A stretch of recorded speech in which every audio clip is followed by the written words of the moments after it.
Souvent on pense savoir c'est quoi le jeûne. On voit le jeûne comme une privation de nourriture, on va se priver de choses qu'on aime, de chocolat, de caramel, de fromage, de vin. Et on a spontanément cela en tête quand on a cette idée de jeûne. Mais la parole de Dieu nous surprend et nous invite à quelque chose dont on n'est pas familier.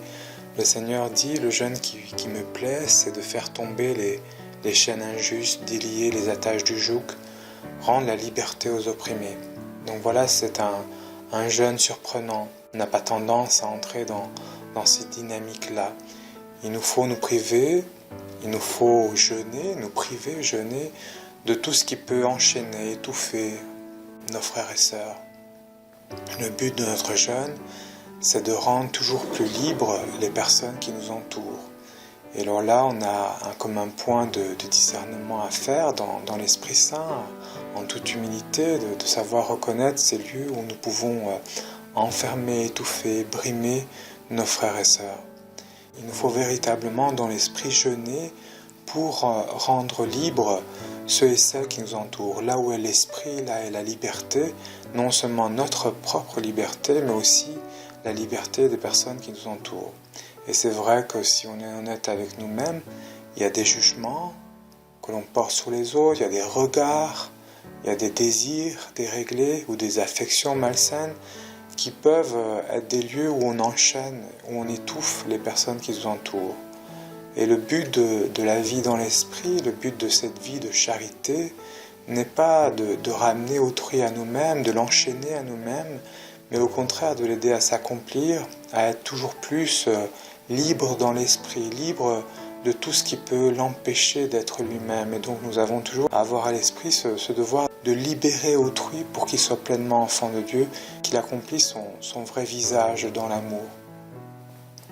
Donc là, il y a un point intéressant quand nous jeûnons, car comme on dit, on n'est pas familier de cette idée-là que l'on jeûne pour rendre son frère, sa sœur plus libre.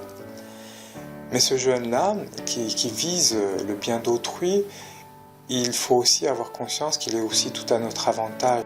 Si tu fais cela, si tu fais tomber les chaînes injustes, si tu rends la liberté aux opprimés, alors si tu appelles, le Seigneur ton Dieu répondra. Et si tu cries, il dira « Me voici ». Le Seigneur sera toujours ton guide, en plein désert, il te comblera et te rendra vigueur. Donc si vraiment on pratique ce jeûne qui plaît à Dieu, alors on va s'ouvrir à tout cela. On va s'ouvrir à cette présence du Seigneur. C'est comme si le Seigneur va être plus proche, etc. Et ça, c'est aussi une parole surprenante, parce que nous, spontanément, on dirait, bah oui, voilà, on l'accueille, etc. Mais est-ce qu'on comprend pourquoi, si on jeûne de cette façon-là, on aboutira à cela? C'est ça un peu le point de la réflexion. Alors, pour essayer de comprendre cela, il y a comme des éléments, il y a 3 points que je vous invite à avoir à l'esprit pour bien comprendre. Le premier point qu'il faut avoir à l'esprit, c'est que dans l'absolu, de manière absolue, Dieu est toujours en train de nous aider. Inlassablement, sans cesse, il est à notre côté, il est toujours en train de nous écouter, toujours en train de nous aider. Et cette phrase, si tu appelles, le Seigneur répondra, si tu cries, il dira, me voici, etc. Cette phrase peut nous donner cette impression qu'il n'est pas là, mais en réalité, il est toujours là, toujours en train de nous écouter, toujours en train de nous aider. Donc la difficulté, ce n'est pas lui, c'est pas comme si Dieu se fait sourd, si Dieu n'a plus envie de nous aider. La difficulté, c'est nous qui pouvons ne pas accueillir, nous qui pouvons ne pas reconnaître cette présence, ce secours du Seigneur au cœur même de notre vie. Donc il faut là une vraie transformation, une vraie conversion du cœur pour pouvoir mieux accueillir et reconnaître la présence de Dieu, sa bonté, son secours au cœur même de notre vie. Et ça, j'ouvre une petite parenthèse, mais ce qu'il y a derrière ça, c'est aussi l'idée qu'on se fait des fois de la miséricorde divine.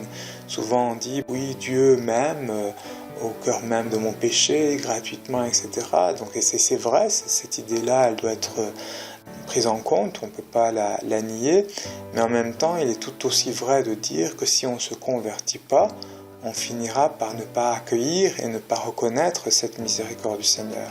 Donc là, il y a un point qui est important à avoir à l'esprit. On peut dire aussi la même chose quand on parle de l'esprit, on dit l'esprit est donné à chacun de manière gracieuse, voilà, comme un don, comme un cadeau, Mais d'un autre côté, vous avez cette phrase en Saint Paul en Romains 8, versets 10 à 11, il dit « L'esprit est votre vie, l'esprit est votre vie, l'esprit est votre amour, ce pardon, etc. Parce que vous êtes devenus des justes. » Et donc là aussi, on a cette idée qu'il faut un changement, il faut devenir des justes pour pouvoir entrer dans cette vie de Dieu, pour pouvoir entrer dans ce pardon, etc. Donc derrière ça, il y a vraiment cette idée que plus on change en Dieu et par Dieu, plus on est configuré au Christ, et plus on sera à même de pouvoir accueillir et reconnaître davantage cette bonté. Derrière cette idée de jeûne, il y a une idée de transformation. Plus on va être transformé et plus on va pouvoir accueillir et reconnaître ce Dieu qui est là à nos côtés et qui est toujours là à notre côté. Donc il faut avoir cette idée que le jeûne, où on va libérer les chaînes injustes chez nos frères et sœurs, il va entraîner une transformation de notre côté. Et c'est là où on a besoin une deuxième idée, c'est de percevoir que ce jeûne ne prend pas sa source d'abord en nous-mêmes, il ne relève pas d'abord de notre initiative, mais il faut poser aussi sur ce jeûne un regard de foi, et croire que c'est cet amour divin qui se joue entre nous, entre moi et mon frère, c'est cet amour divin qui va me donner de me priver, qui va me donner de jeûner de tout ce qui rend mon frère ou ma sœur esclave de moi-même. Dans cet amour divin qui se joue entre nous, j'existe tout pour toi, et non j'existe pour te ramener à moi-même, j'existe tout pour toi. Je ne t'utilise pas, je ne te ramène pas à moi-même. Ce jeûne-là, que je pratique avec mon frère dans la foi, va avoir des conséquences dans ma relation à Dieu. Et alors là, il y a un troisième élément dans notre réflexion, c'est de percevoir quoi? C'est que cet amour de Dieu que nous vivons dans la foi avec nos frères et sœurs n'est pas déconnecté de l'amour que nous vivons avec Dieu. Purifier, approfondir l'amour qu'on a avec nos frères, c'est purifier, approfondir l'amour qu'on a avec Dieu. Et l'inverse est vrai aussi. Donc plus en Dieu je vais exister tout pour toi, mon frère, et plus je vais exister tout par mon frère et tout par mon Dieu, tout par mon Dieu. Je serai mieux à même, alors si j'existe tout par mon Dieu, je serai mieux à même d'accueillir et de reconnaître ces passages au cœur même de notre vie, je serai plus à même d'entendre cette voix du Seigneur, d'accueillir sa bonté, non pas qu'il n'est pas là, mais c'était mon amour impur qui m'empêchait d'accueillir et de reconnaître sa bonté. Oui, dit le Seigneur, si tu fais tomber les chaînes injustes, si tu rends la liberté aux opprimés, voilà ton jeûne, voilà ce jeûne que tu dois pratiquer dans la foi, en vivant de cet amour du Seigneur avec ton frère. Alors si tu fais cela, alors le Seigneur, si tu appelles, le Seigneur répondra. Si tu cries, il dira « Me voici », le Seigneur sera toujours ton guide. En plein désert, il te comblera et te rendra vigueur.